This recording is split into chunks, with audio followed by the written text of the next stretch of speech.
À la section 6.8.1, nous allons aborder les échelles logarithmiques. Un peu comme on l'a vu dans la plupart de nos chapitres, le concept d'échelle logarithmique va défaire certaines des conceptions que vous avez par rapport à la graduation des axes.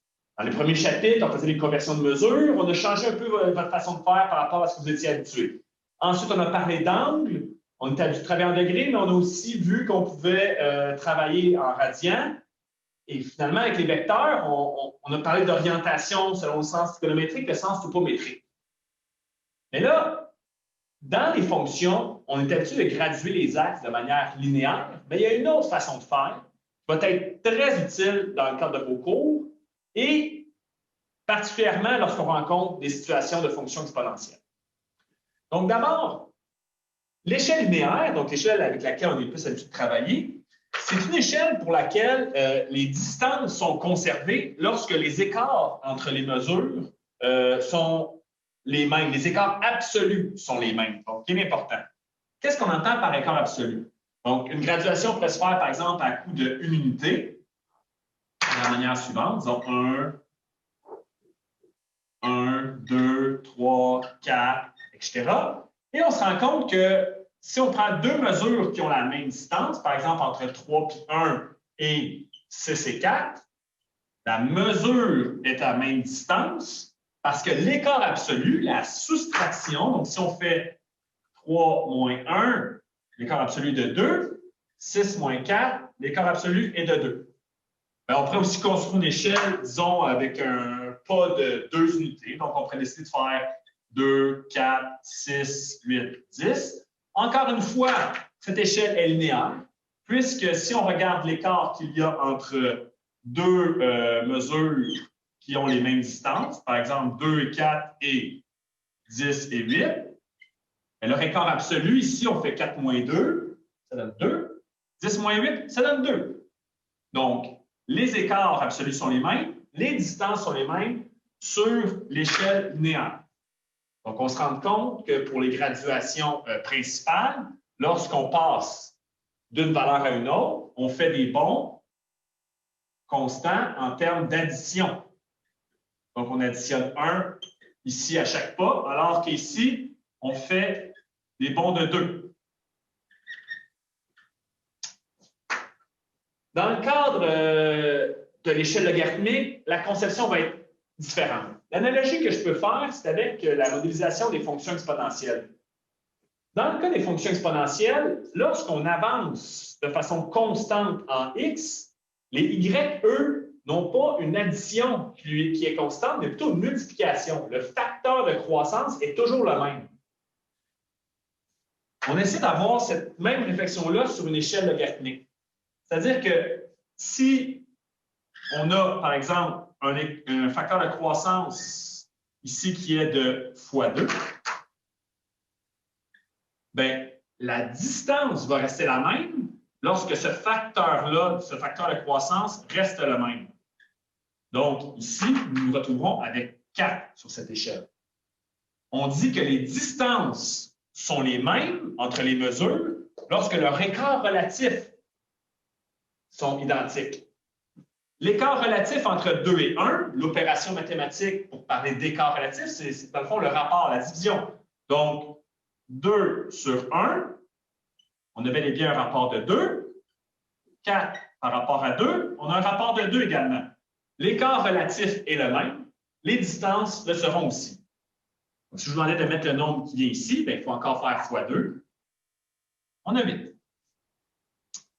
On pourrait avoir, donc si c'est en base 2, donc 1, 2, 4, 8, on fait x2 pour chaque graduation principale, mais on peut avoir la base qu'on veut. Donc, on pourrait aller en base 10, par exemple, qui va être très utilisé. On pourrait avoir 1, 10, 100 et 1000. Donc, pour chaque fois, pour chaque augmentation de la graduation principale, l'écart relatif ici, il est de 10. Ce qui signifie un facteur de croissance, une multiplication de 10.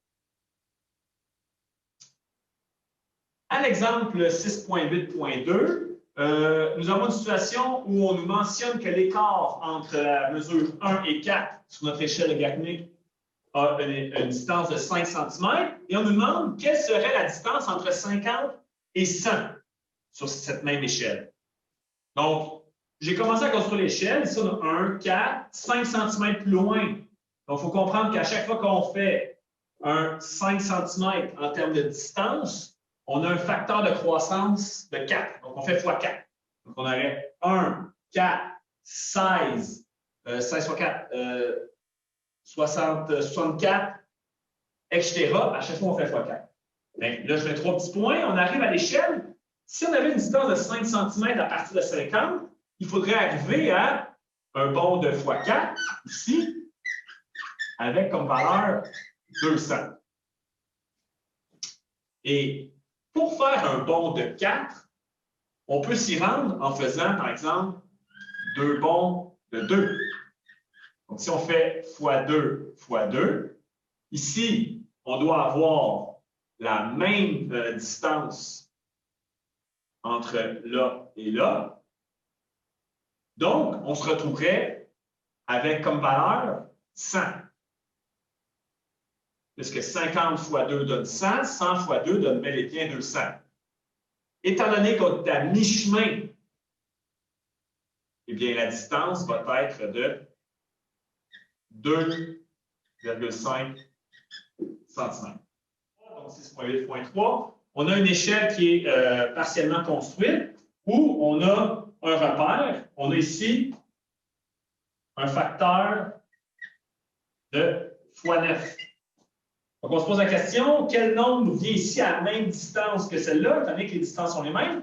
Bien, ici, on mettrait comme valeur 81. Et il faut comprendre que si on va dans l'autre sens, au lieu de faire x9, il faudrait faire x 1/9 ou divisé par 9, si vous voulez. Donc, ici, on aurait 1/9 si on avait de l'espace pour le mettre. Il y a de la place pour mettre les valeurs qui sont à mi-chemin. Étant donné que x9, ça se décompose, racine carrée de 9, ça donne 3. Donc, on peut faire x9, tout comme on pourrait en 2 étapes faire x3 x 3. Donc, ici, on met 3, puisque 1 x 3 donne 3, 3 x 9 donne 3, et on obtient donc les valeurs suivantes ici. Donc, on peut s'assurer qu'entre chaque valeur, comme ça, on a un facteur x 3. Donc, on est en base 3. Dans mes deux exemples, ça fonctionnait très bien de trouver la valeur du milieu, puisque l'écart relatif, sa racine carrée donnait un nombre entier. Là, il va falloir réfléchir, qu'est-ce qui va se passer? Qu'est-ce qui se passerait, par exemple, si je voulais savoir quel nombre irait ici? Quel nombre irait là? Ou encore une fois, bon, ici, ça va bien. On a 2, on fait x2. Mais quel nombre irait à ces endroits intermédiaires? Puisque là, le bond, si ici on fait x2, il faut faire 2 bonds consécutifs qui donnent 2. Donc là, je ne sais pas si vous voyez en tête où je m'en vais, mais on aurait ici racine carrée de 2 fois racine carrée de 2. Ça fait bel et bien un bond de 2. Ici, racine carrée de 3 fois racine carrée de 3. Éventuellement, on va avoir des bonds constants pour des distances.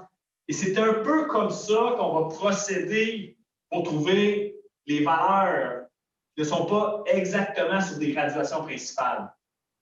Mais il va falloir réfléchir à comment trouver nos puissances pour trouver ces valeurs. La réponse va se trouver dans les logarithmes. Pour la suite des choses, ça va être bien de se définir une base commune sur laquelle travailler lorsqu'on construit une échelle logarithmique. Dans mes différents exemples, des fois, je disais une base 2, donc un facteur multiplicatif de 2, une base 3, une base 9, une base 10. Eh bien, tout comme une échelle linéaire va être plus simple lorsqu'on gradue, par exemple, en dizaines, en unités ou en centaines, eh bien, ça va être un peu la même chose avec l'échelle logarithmique. On va vouloir graduer toujours en ayant une base 10. Donc, c'est par convention, comme notre système de numérotation fonctionne à base 10, on va essayer le plus possible de travailler avec une échelle logarithmique en base 10, où chaque graduation principale a un écart relatif de 10. Et là, la question qui s'en vient, ça va être de trouver une façon de placer des valeurs intermédiaires entre mes graduations principales.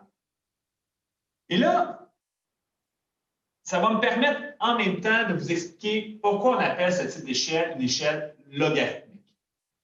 Donc, lorsqu'on a 1, 10 et 100, il faut se rendre compte qu'on peut également écrire ces valeurs comme des puissances de 10, sans grande surprise. Donc, ça se fait très bien. 10 à la 1, 10 à la 2, 10 à la 3, raison pour laquelle on utilise des bases 10.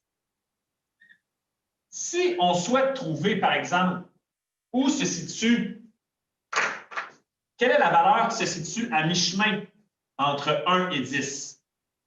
Notre intuition pourrait nous dire, bon, entre 1 et 10, on va placer 5.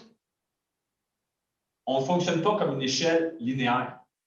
La valeur qu'on va placer ici, exactement à mi-chemin, doit faire en sorte que le facteur multiplicatif ici fois le facteur là, étant donné qu'on est à mi-chemin, est le même. Si on doit faire successivement 2 bonds pour obtenir un facteur de fois 10, la réponse ici, c'est racine carrée de 10. Si on fait racine carrée de 10 fois racine carrée de 10, ça va bel et bien donner fois 10 au final. Donc, la valeur qui vient ici, si on fait le nombre 1 fois racine carrée de 10, on obtient comme valeur ce qu'on cherchait, exactement à mi-chemin, racine carrée de 10. Mais encore une fois, au lieu d'écrire racine carrée de 10, pourquoi ne pas écrire, donc oui, racine carrée de 10, on peut le garder, mais on va plutôt l'écrire comme 10 exposant une demi. Ce qui m'amène à vous faire la remarque suivante. Alors que les nombres sur une échelle logarithmique ont un écart relatif qui reste le même pour des distances qui sont les mêmes, si on regarde uniquement l'échelle des puissances de ces mesures, on va se rendre compte que, donc ici on avait 0, ici à mi-chemin, j'ai une demi, ici j'ai 1. On va se rendre compte que ces nombres-là, ces puissances en base 10, eux, suivent une échelle qui est linéaire. Donc, on revient à quelque chose qui est beaucoup plus intuitif. 10 à la 0, 10 à la 1, 10 à la 2, 10 à la 3, voilà leur représentation sur l'échelle logarithmique. Et voilà la façon dont on les place sur une échelle linéaire en déterminant quelle est la puissance du nombre en question en base 10.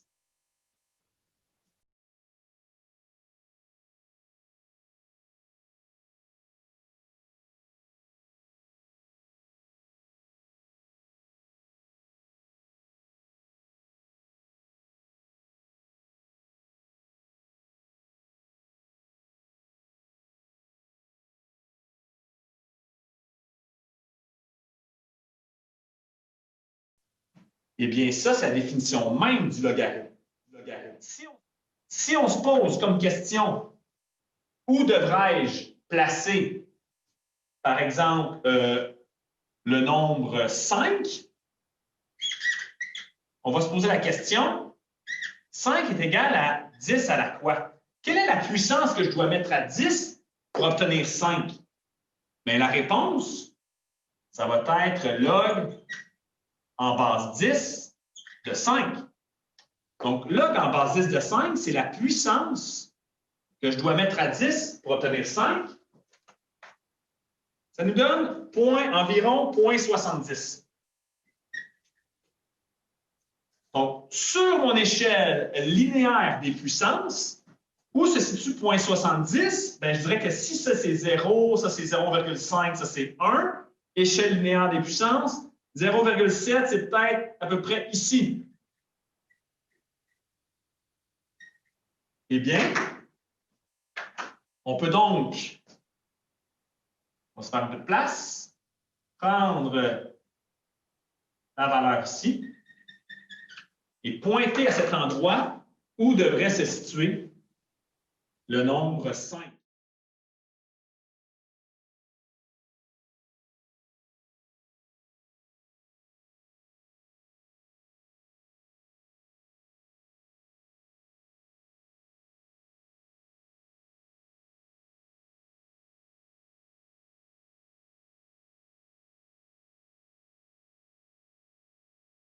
Entre 0 et 1, donc 10 exposé à 0,70 donne 5 environ. On est à 70 sur l'échelle linéaire, là, on est à 70 de la distance entre 0 et 1. C'est là qu'on va placer le nombre 5 sur l'échelle logarithmique. Dans les prochains exemples, nous construirons les différents cycles pour placer des mesures intermédiaires, comme par exemple les unités entre 1 et 10, les dizaines, 10, 20, 30, 40, entre 10 et 100, les centaines entre 100 et 1000, etc., etc., etc., grâce au logarithme.